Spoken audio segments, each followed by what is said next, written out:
That's why we have to have that discussion. And I offered to come and go on Joe Rogan again. I've been on a couple of times and have that discussion with him, but not to turn it into the Jerry Springer show with having RFK Jr. on. Ruslan. Joe Rogan offers $100,000 for a debate on this topic.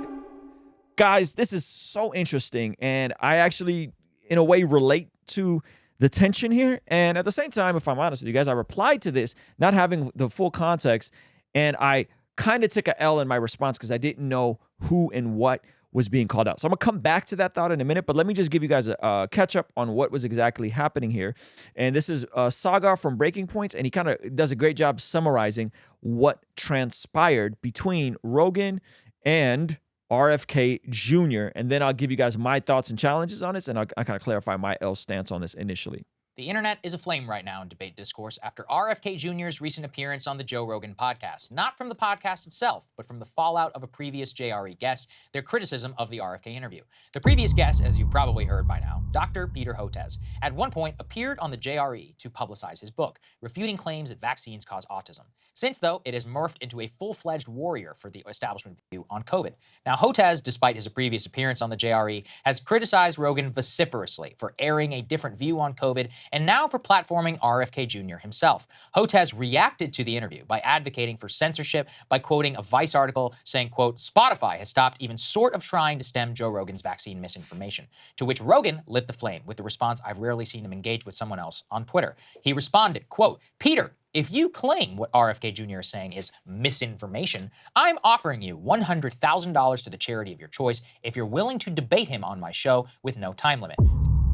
All right, so RFK is a huge person that is anti-bang bang, not just questioning the origins of the Rona, but full-on anti-bang bang in all cases. And this other doctor named Hotez has been on Rogan before. He was on there in the middle of the lockdowns, very early on rather, and he's kind of pushing back on this. And so Rogan goes, great, let's have the debate.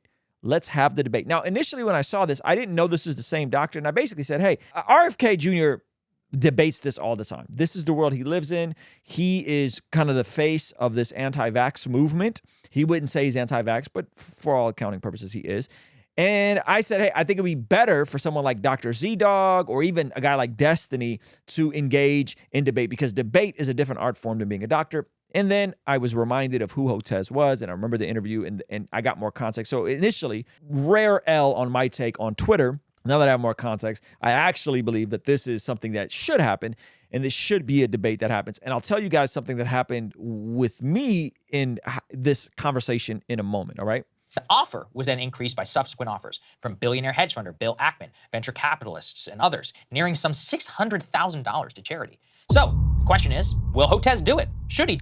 So the offer went up to $600,000 for this doctor, Hotez, who again has been on Rogan, offering to debate RFK Jr. Now, again, RFK Jr. is a good debater. Hotez maybe is not. And so I was giving him the benefit of the doubt. But as I found out more and more about him, I was like, yikes, this man's been going kind of hard against folks from this community. Two questions. Those are what everyone's talking about right now. And it raises a lot of interesting questions. First and foremost, will he do it? The answer appears to be no. Hotez has offered himself up on Rogan's show, but it only seems as a singular guest. He doesn't want to do a debate. He explained himself on MSNBC to Mehdi Hassan on Sunday night. Let's take a listen to what he said. That's why we have to have that discussion. And I offered to come and go on Joe Rogan again. I've been on a couple of times and have that discussion with him, but not to turn it into the Jerry Springer show with having RFK Jr. on. So Hotez says going on with Rogan's podcast with RFK Jr. would be like Jerry Springer. I'm assuming because he thinks that the format wouldn't be right. Now, as a debate, the issues are a few. Number one, Rogan has already hosted multiple debates that were fair. They have borne fruit and actually show him offering grace to those that he disagrees with. I remember watching Rogan debate the gentleman. He had a debate with the gentleman from the wildly popular vegan conversation. It was a documentary that they put out. It was on Netflix. It was huge. People kept sending it to me, and it was so egregious and nonsensical. But Rogan hosted a debate, and the person who was arguing against veganism just kind of had an L performance and just did a bad job. And Rogan was gracious and conceding remember, Rogan is carnivore, and he was gracious and conceded the same points that he was actually arguing against because the person did a better job debating the points of being vegan and plant-based.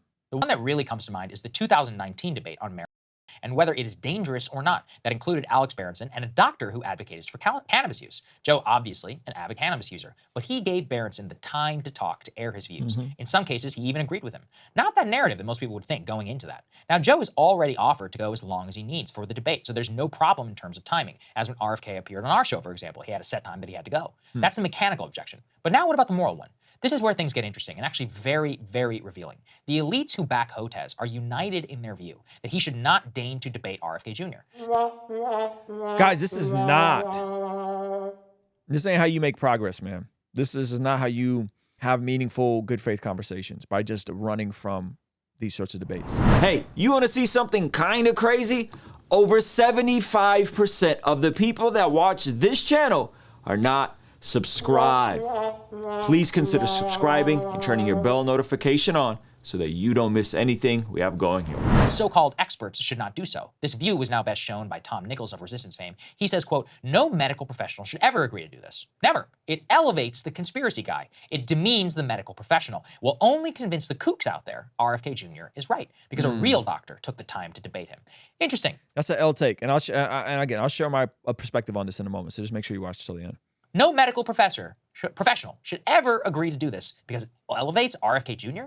First of all, RFK is polling at some 20% in the Democratic primary. He's got one of the most famous last names in American history. He is a bona fide political candidate no matter what they do. He doesn't need Hotez to elevate him or anyone else. But more so, it gets to the fundamental hypocrisy of Hotez and the other vaccine scientists who are refusing to debate RFK Jr. In one breath, they say that the science does not happen by debates. It happens by peer review and by journals. And thus debating that person would be inappropriate. It's not the way that science is done. But then the issue with this is that this seemed to be the beginning of some of this goofy stuff with the science being united. And now we're seeing the science united on giving kids hormone replacement therapy. So what does that mean? Just because the science says united, an obvious person could look at it and be like, this is ridiculous. And in the same breath, these people are appearing on public shows like Mehdi Hasan on MSNBC or Hotez in the past on Rogan to push a specific line of argumentation and talk to the public in public policy debate. Hotez not only has been a vocal opponent of claims that vaccines cause autism, but he's literally been going on TV now for 3 years, constantly advocating for the establishment view of COVID. He defended lockdowns. He defended masks for children. He pushed booster shots on kids. And all L's, in my opinion. COVID vaccines with underlying claims that have turned out to be flat out false whenever it comes to efficacy. He cannot use his so-called secret knowledge of science to advocate for public policy and effectively enter the public square, then take his toys and go home when he's challenged by someone else who wants to talk in that square. It is that view of the scientific establishment right now, that when it's time to debate, then they're scientists. But when they're just scientists, they're doing review. But when it comes to advocacy for something that they agree with, forget the scientific method. Predicted that COVID lies by medical establishment on vaccine efficacy masks would manifest a new generation of skepticism on all vaccines. Obvious now he was right in that those who want to defend other vaccines are now hamstrung by past COVID lies. That's a good take from Sagar. I'll end with this. Vinay Prasad observed this nearly 2 years ago. The scientific establishment has nobody but themselves to blame for vaccine skepticism today. People like Hotez use their credentials to push childhood masking and lied about efficacy, and they justify their lockdowns. All of which were anti-science policies. Though don't be surprised, a few years later, there's a huge proliferation of questions around vaccines and about the approval process for drugs generally. If someone has told you a lie once, the odds are they've probably lied to you before. That's a natural human judgment. And if they want to see their trust restored in their authority, they owe it to the public. Make their case with one of their opponents. If you can't, well, it tells us a hell of a lot about them. W take from Sagar. So here's where I'm at with this, and this is a bit complicated, okay? So I had quite a few friends who are in the medical profession who got the Rona, had the natural antibodies, didn't want to get the the vaccine, and were told that they could potentially lose their job. And I remember this is a pressing issue for my buddies who were RNs working in hospitals, had it, beat it, were better, and they were still being pressured to get it. And I remember walking with them through and trying to, be there for them and pray for them and help them get through the process to not lose their jobs. The fact that doctors, nurses lost their jobs who already had it and just didn't want to get it is just one of the, I'd say, lowest points in terms of how our country has dealt with the same people they called heroes on the front lines. Here's the flip side to this. I was one of the few Christians on the internet, as far as I know, that was open about me seeing the value in getting the the vaccines.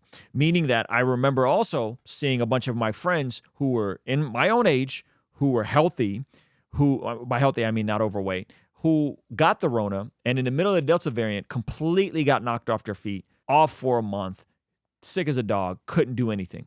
I also remember an acquaintance of mine who was actually a Patreon supporter, got it in his mid-30s, who I just seen at an event and tragically passed away. And so me and my wife, we decided to get the J&J. We didn't want to do anything for our kids or anything like that, but we got the J&J, and I didn't see any really meaningful dialogue about this, especially in the Christian community, because everybody tended to kind of sway against these pharmaceuticals, if you will, right? These vaccines. I reached out to the people who design these. I reached out to folks like who Dr. Izzy, who helped create the technology. I reached out to folks like Dr. Francis Collins, who's a Christian. I think Izzy is a Christian, who designed this technology, called this technology a miracle technology, and repeatedly would ask them, come on my channel. I'm a Christian YouTuber. Christians are extremely skeptical about this. Have the conversation, lay it out. I'm on your side. I want the people to know the facts. Engage in the discussions. And all of them refused to come on my platform. And I didn't have like a small platform back then, by the way. I was at 100,000 subscribers in the middle of all this. They didn't want to come on. They didn't want to have this sort of conversation. And so it's unfortunate that the folks who are doing it in the name of science, even folks who profess to be people of faith, refuse to engage and have good faith conversations. All right. They refuse to engage and have good faith conversations. And it's a bummer that the doctors who are pushing this stuff aren't willing to sit down with an RFK because in my opinion, not engaging in the debate legitimizes the position. Not engaging in the debate legitimizes position. And so my position has been consistent and clear. I don't think the lockdown should have happened. I don't think the doctors should have been forced. I don't think kids should have been masked. I don't think most of our response should have been. But I'm also not against vaccines. I think they have some utility. Our kids don't have all of ours, but they have a lot of them. And I have friends that love Jesus and they're pediatricians, and I kind of lean on them and ask them what is reasonable, what is not reasonable, what do they need, what do they think they need. And we don't get all of them, but we get some of them. And when it comes to this, people, me and my wife got the J&J. And that was it. And just because we were going to Florida, we were starting to travel again, and we saw all of our friends really, really down bad. We're like, yeah, I'm good. I don't need to lose a month's of work because I'm skeptical. You know what I mean? And I'm glad we did, believe it or not. In hindsight, I'm glad we did. By the time we ended up actually getting the Rona, it was the sniffles. You know what I mean? It was the sniffles, and we saw people almost die. And we saw, and I know one person my age who did die. That was extremely tragic, left behind a family. And so I think like these kind of conversations need to happen, and folks on the scientific establishment need to lean into these conversations, because not leaning into these conversations just legitimizes folks that hold the anti-vaccine view. And no knock to RFK. That man knows how to debate this position. I've seen him debate it before. He completely knocks it out of the park. He knows what he's doing. But that doesn't, like, y'all got to find somebody, whether that's Destiny, whether that's Z-Dog, that's willing to step into the arena and actually have a conversation and point out to him, because the folks that did debate, that went on Rogan, was it Dr. Sanja? I mean, Rogan kind of humiliated him and wiped the floor with him. And so, I think these sorts of conversations need to happen. I think debate is good. And I know that's a bit of a nuanced view. And, you know, some of you guys think that, like, this thing is going to make you grow a third testicle and whatever. Listen, I'm happy with the decision that me and my wife made. Our kids never got it. And there you have it, you know? So anyway, those are my thoughts on this. I want to hear from you guys. I would love to see a debate. I would love to see a debate on this. All right. Hey, this is a segment from our daily after party stream. Consider partnering with us online for as little as $5 a month to get access to these daily after party streams completely unedited. You'll also get access to our podcast as they are streamed live into the community before anyone else gets to see them, get to interact with our guests, get access to our private Discord server, and a discount code for our store for as little as $5 a month. Ultimately, that will help towards helping us continue contextualizing the gospel using media and podcast here on YouTube. All right, I'll see you over there. Peace.